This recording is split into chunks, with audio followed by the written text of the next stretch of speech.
Hello and welcome to Shopify Dropshipping Store Development Beginners to Experts course. And in this lecture, we'll see how to edit footer. So just click on footer here and click on add blog. Before going to add blogs, click on footer and go for different settings like background colors like this. You can also make things like this.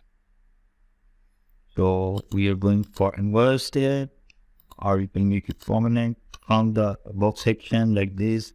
You can show email sign up inside footer if you haven't make it visible here. And then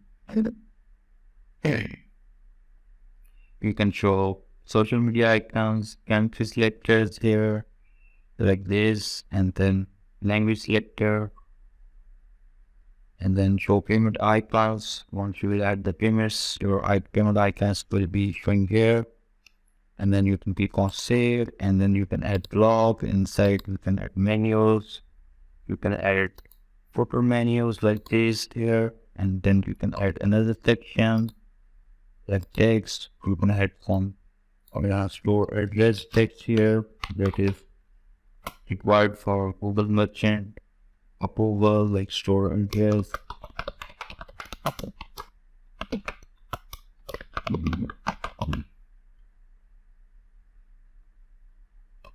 And then you can add another blog that is called image. Here you can put some images of the store you're working on, or just use some image that is relevant inside the footer like this.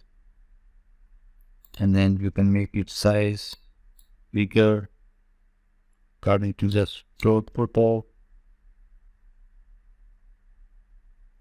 like this, and image alignment all out, skin, right, or center or name. So here it was how you can make your footer inside the Shopify. Thanks for watching. Bye bye.